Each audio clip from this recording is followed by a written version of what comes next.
संपाति द्वारा सीता का पता लगाना। वानर भालू पुनः श्री जनक नंदिनी की खोज में लगे। अत्यधिक श्रम के साथ खोज करने पर भी दशानन या श्री सीता जी का कहीं पता नहीं चला। थके हुए वानर भालू बैठकर परस्पर विचार करने लगे कि क्या किया जाए।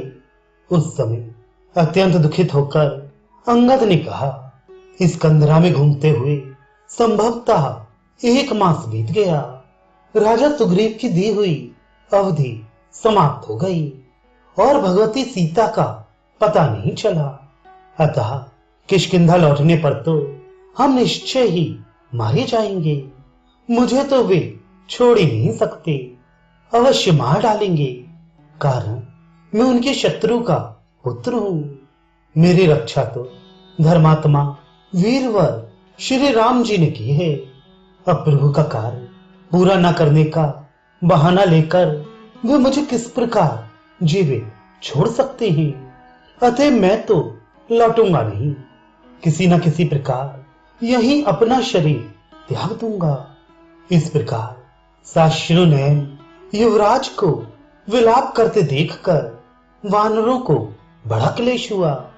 उन्होंने अत्यंत सहानुभूति पूर्वक अंगद से कहा, आप चिंता ना करें, हम सब अपने प्राण देकर भी आपके जीवन की रक्षा करेंगे। हम सब अमरावतीपुरी की सुख सामग्रियों से संपन्न इस गुफा में ही सुखपूर्वक रहेंगे। वानरों के द्वारा धीरे धीरे कही गई इन बातों को सुनकर परम नीतिज्ञ पवन नंदन ने युवराज को आश्वस्त करते हुए अत्यंत प्रेम पूर्वक कहा, युवराज, तुम व्यर्थ की चिंता क्यों करने लगे? तुम महारानी तारा के प्राण प्रिय पुत्र होने के कारण सुग्रीव के भी सहज ही प्रिय हो, और तुम में श्री राघवेंद्र की प्रीति तो प्रतिदिन लक्ष्मण से भी अधिक बढ़ती जा रही है। वानरों ने जो तुम्हें इस गुफा में निष्कंटक रहने का परामर्श दिया है वह व्यर्थ है, क्योंकि त्रिलोक्य का कोई भी लक्ष्य श्री रघुनंदन के बाणों से अभेद्य नहीं है। स्त्री बच्चों से कभी पृथक न रहने वाले ये वानर तुम्हें उचित परामर्श नहीं दे रहे हैं। पवन पुत्र ने अत्यंत प्रेम पूर्वक अंगद को समझाते हुए आगे कहा, इसके अतिरिक्त बेटा, मैं एक अत्यंत गुप्त रहस्य और बताता हूं, सावधान होकर सुनो। भगवान श्री राम कोई साधारण मनुष्य नहीं है, वे साक्षात निर्विकार श्री नारायण देव हैं। भगवती सीता जी जगन मोहिनी माया है और लक्ष्मण जी त्रिभुवन आधार साक्षात नागराज शेष जी हैं। वे सब ब्रह्मा जी की प्रार्थना से राक्षसों के विनाश करने के लिए माया मानव रूप में उत्पन्न हुए ही। इनमें से प्रत्येक त्रिलोकी की रक्षा करने में समर्थ है। हमारा तो परम सौभाग्य है कि हम परम प्रभु की लीला के कार्य में निमित्त बन रहे हैं। इस प्रकार युवराज अंगद को धैर्य प्रदान करने के अनंतर परम पराक्रमी रामदूत श्री हनुमान, जामवान और अंगद आदि वानरों के सहित माता सीता को ढूंढते हुए धीरे धीरे दक्षिण समुद्र तट पर महेंद्र पर्वत की पवित्र उपत्यका में जा पहुंचे।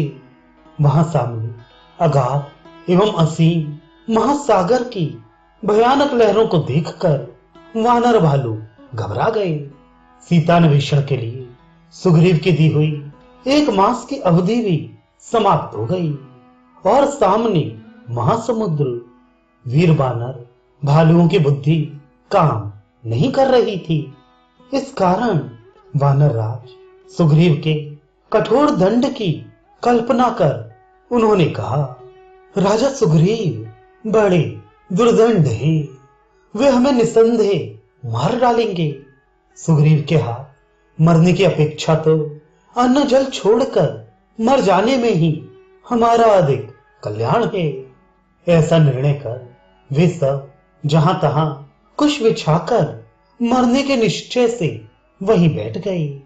वानरों का कोलाहल सुनकर गृध्र, संपाति विंध्यगिरि की कंदरा से बाहर निकले और जब उन्होंने अन्न जल त्याग कर मरने का निश्चय किए वानर भालुओं को कुशासन पर बैठे देखा तो उनकी प्रसन्नता की सीमा ना रही। संपाति ने हर्षातिरेक में कहा, जैसे लोक में पूर्व जन्म के कर्मानुसार मनुष्य को उसके किए का फल स्वतः प्राप्त होता है, उसी प्रकार आज दीर्घ काल के पश्चात यह भोजन स्वतः मेरे लिए प्राप्त हो गया। अवश्य ही यह मेरे किसी कर्म का फल है। इन वानरों में से जो जो मरता जाएगा उसको मैं कृवंशः भक्षण करता जाऊंगा। भोजन के लिए लालायित महाकाय संपाति को देखकर वानर गण अत्यंत भयभीत हो गए। वे सोचने लगे, हमसे ना तो श्री राम की कोई सेवा ही हो सकी और न सुग्रीव की ही आज्ञा का पालन हुआ। अब हम लोग व्यर्थ ही इसके पेट में चले जाएंगे। फिर उन्होंने उस पंख ही अत्यंत विशाल गृध्र को सुनाकर कहा, अहो धर्मात्मा जटायु धन्य है, जिस बुद्धिमान ने श्री राम के कार्य में अपने प्राण दे दिए। देखो उस शत्रु दमन ने वह मोक्ष पद प्राप्त कर लिया जो योगियों को भी दुर्लभ है। जटायु का नाम सुनकर संपाति अत्यधिक दुखी हो गए। अत्यंत आश्चर्य से उन्होंने वानरों से कहा, हे कपि श्रेष्ठ गण, तुम लोग कौन हो जो आपस में मेरे कानों को अमृत के समान प्रिय लगने वाले मेरे भाई जटायु का नाम ले रहे हो? तुम मुझसे किसी प्रकार का भय ना करके अपना वृतांत कहो। संपाति के आश्वासन देने पर भी वानर युद्धपतियों ने उन पर विश्वास नहीं किया। वे मांस भोजी महाकाय गृध्र से अत्यंत शंकित थे। बहुत सोच विचार के उपरांत वानर उनके समीप गए और युवराज अंगद ने उन्हें श्री राम के संबंध में जन्म से लेकर श्री सीता हरण तक की सारी घटना अत्यंत विस्तार पूर्वक सुनाई। इसके बाद जटायु के श्री सीता की रक्षा के लिए रावण के साथ युद्ध कर श्री राम की गोद में सुखपूर्वक प्राण विसर्जन करने की बात कही। परम कारुणिक श्री राम ने जिस प्रकार उनकी अंतिम क्रिया की थी वह भी उन्होंने भाव विभोर होकर बताई और अंत में उन्होंने यह भी कहा कि हम लोग वानरों के राजा सुग्रीव के आदेश से श्री सीता जी की खोज के लिए यहां तक आए हैं, पर अब तक उनका कोई पता नहीं लगा। इस कारण हम लोग दुख से अधिक और व्याकुल हो रहे हैं। अपने प्राण प्रिय भाई जटायु का प्रभु के लिए प्राण अर्पण एवं उनकी अंतिम गति का सुखद संवाद सुनकर संपाति आनंद विभोर हो गए। इतना ही नहीं, महामुनि चंद्रमा के वचनों के अनुसार अपने परम कल्याण का क्षण उपस्थित जानकर वे अपना सारा दुख भूल गए। उनके अंग अंग परमानंद से पुलकित हो गए। अंगद के वचन सुनकर चित्त में प्रसन्न हो संपाति ने कहा, हे कपीश्वर, जटायु मेरा परम प्रिय भाई है। आज कई सहस्त्र वर्षों के अनंतर मैंने भाई का समाचार सुना है। मैं वाणी और बुद्धि के द्वारा तुम सब लोगों का प्रिय कार्य अवश्य करूंगा, क्योंकि दशरथ नंदन श्री राम का जो कार्य है वह मेरा ही है, इसमें संशय नहीं है। संपाति ने फिर कहा, सर्वप्रथम तुम लोग मुझे जल के पास ले चलो, जिससे मैं अपने भाई को जलांजलि दे लूं। फिर तुम लोगों की कार्य सिद्धि के लिए मैं उचित मार्ग बताऊंगा। संपाति की इच्छा जानकर महावीर हनुमान जी उन्हें उठाकर समुद्र तट पर ले गए। वहां संपाति ने स्नान करके जटायुओं को जलांजलि दी। फिर वानरगण उन्हें उनके स्थान पर ले गए। वहां भगवान श्री राम के भक्तों को सम्मुख बैठे देखकर संपाति के सुख की सीमा ना थी। उनका शारीरिक एवं मानसिक कष्ट तो पहले ही दूर हो गया था। उन्होंने चारों ओर अपनी दृष्टि डालकर प्रभु के प्रिय भक्तों को अत्यंत आदर पूर्वक बताया। त्रिकूट पर्वत पर लंका नगरी है। वहां रावण सहज ही निशंक रहता है। वहां अशोक नामक एक उपवन है जहां श्री सीता जी शोकमग्न बैठी है। मैं सब देख रहा हूं, तुम नहीं देख सकते, क्योंकि गिरधर की दृष्टि अपार अर्थात बहुत दूर तक जाने वाली होती है। मैं वृद्ध हो गया हूं, नहीं तो तुम्हारी कुछ सहायता करता। फिर उन्हें प्रोत्साहित करते हुए संपाति ने उनसे कहा, तुम लोग भी उत्तम बुद्धि से युक्त, बलवान, मनस्वी तथा देवताओं के लिए भी दुर्जय हो। इसीलिए वानरराज सुग्रीव ने तुम्हें इस कार्य के लिए भेजा है। तदनंतर उन्होंने श्री राम लक्ष्मण के तीक्ष्ण बाणों की महिमा का गान करते हुए वानर भालुओं से कहा, श्री राम और लक्ष्मण के कंक पत्र से युक्त जो बाण हैं, वे साक्षात विधाता के बनाए हुए हैं। वे तीनों लोकों का संरक्षण और दमन करने के लिए पर्याप्त शक्ति रखते हैं। तुम्हारा विपक्षी दशग्रीव रावण भले ही तेजस्वी और बलवान है, किंतु तुम जैसे सामर्थ्यशाली वीरों के लिए उसे परास्त करना आदि कोई भी दुष्कर कार्य नहीं है। प्रोत्साहन देने के अनंतर संपाति ने कहा, तुम लोग किसी न किसी तरह समुद्र लांघने का प्रयत्न करो। राक्षण राजा रावण को तो वीरवर श्री रामचंद्र जी स्वयं मार डालेंगे। तुम लोग विचार कर लो कि तुम में ऐसा कौन वीर है जो समुद्र लांघ कर लंका में पहुंच जाए और माता सीता के दर्शन एवं उनसे बातचीत कर पुनः समुद्र के इस पार आ जाए। संपाति के द्वारा माता सीता का पता पाकर वानर वृंद के हर्ष की सीमा न रही। उन्होंने कौतूहलवश संपाति का पूरा जीवन वृत्तांत जानने की इच्छा व्यक्त की।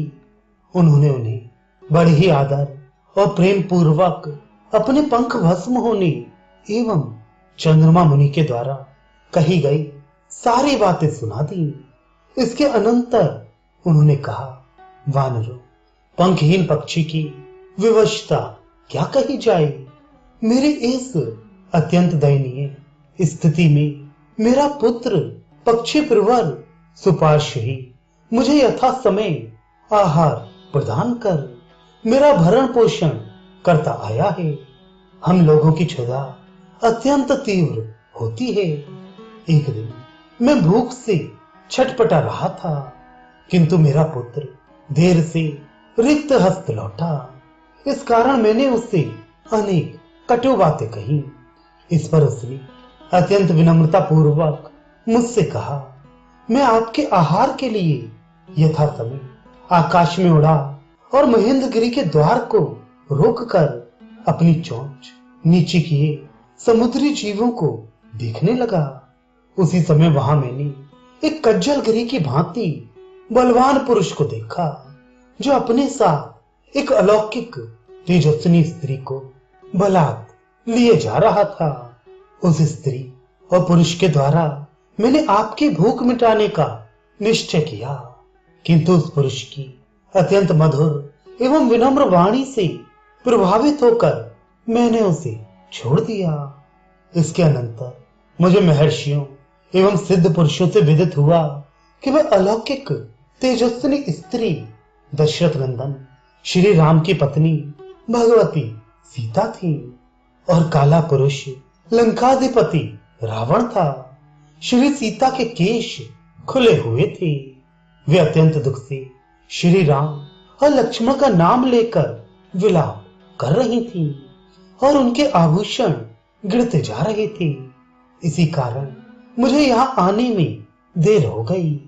पंखी, असहाय और विवश मैं छटपटाकर रह गया। मैं कुछ कर नहीं सकता था। दुष्ट रावण की शक्तियों से मैं परिचित था।